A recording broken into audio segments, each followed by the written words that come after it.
My name is Mark, he began, his voice steady but filled with memories. When I was in university, life wasn't easy.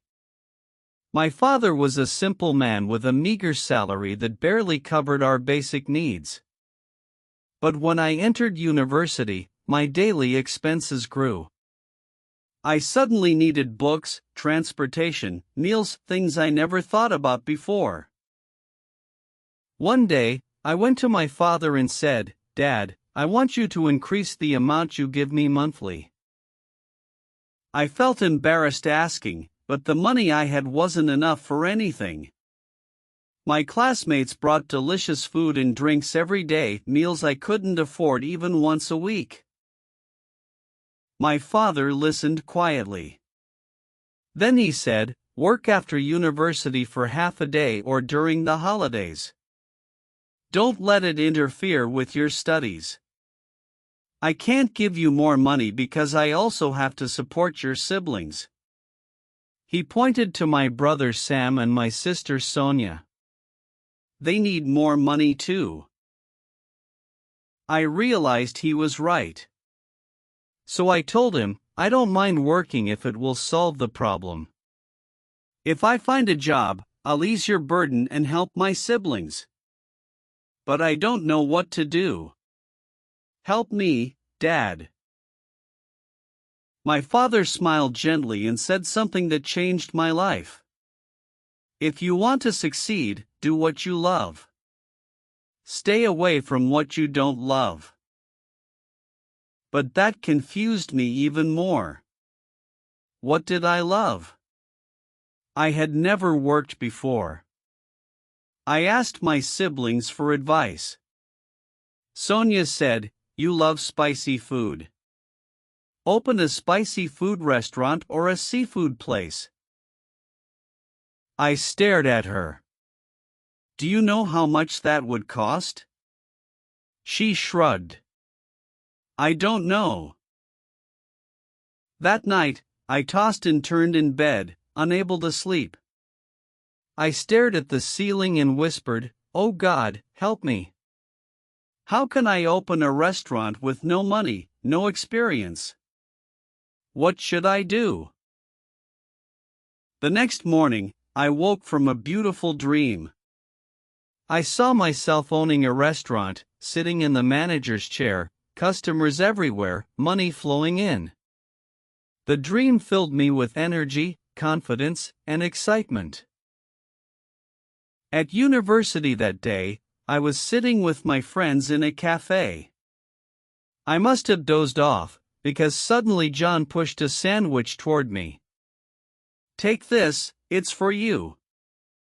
"I don't feel like eating today," I said. Then Carmen looked at me. "Don't you like spicy food? Here, this one is for you." I took it, and the moment I tasted the spicy flavor, it felt like my dream all over again.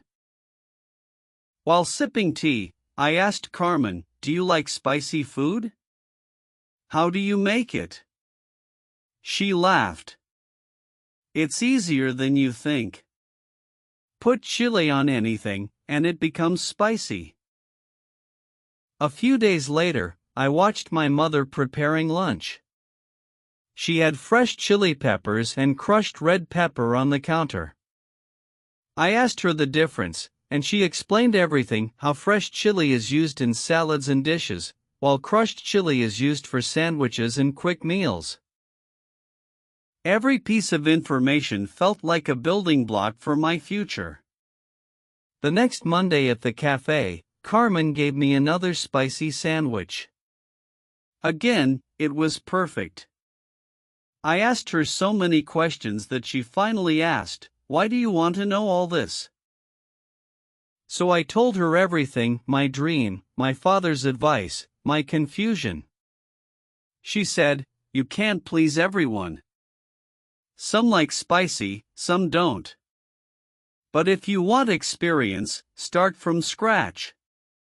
Work in a restaurant. Learn everything." Her words pushed me. The next day, I went to the restaurant next door and asked the manager, "Do you need a new employee?"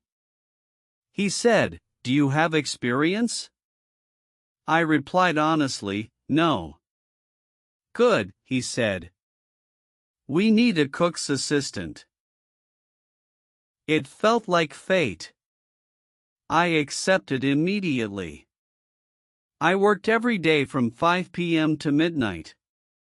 It was exhausting, but it was everything I wanted.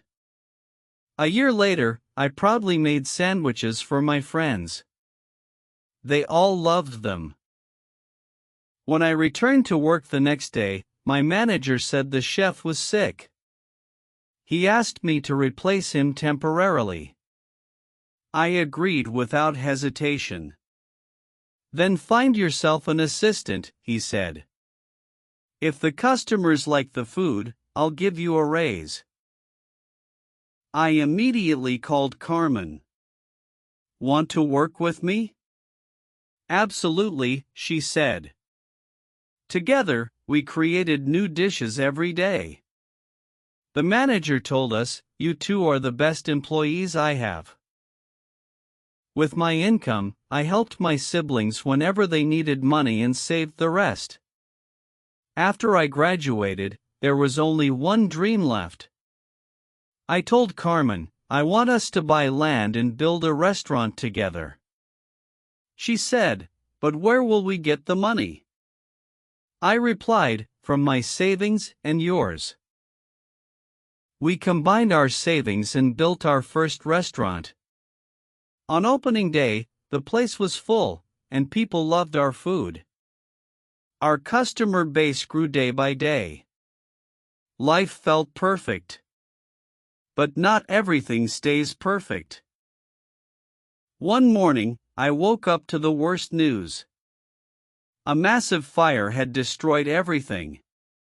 Carmen and I sat on the sidewalk in front of the ashes, broken and silent. We had fed the poor for free. Why would this happen? Later, the investigators said the fire was arson. They caught the culprit, an employee who had accepted bribes and burned the place out of revenge. The cameras had recorded everything. A neighbor, also a loyal customer, told us, "Rebuild it. Don't give up." We explained we didn't have the money. He said, "I will help you. Just rebuild." And we did. Not only did the restaurant rise again, it became even bigger. Then we opened another branch. And another. Soon, our chain was famous across many cities. We even bought land next to the main restaurant and expanded again. At the grand opening, I turned to Carmen and said, "I'm so happy to have you by my side. Without you, none of this would have happened. Will you marry me?" She smiled, tears in her eyes. "Yes," she whispered, before hugging me tightly. The crowd cheered as our journey, one built on dreams, spice, and perseverance, ended in love. Sparkles, if you enjoyed the story, don't forget to tell us. Write your thoughts in the comments below and share your opinions. Your feedback motivates us to create more inspiring stories for you.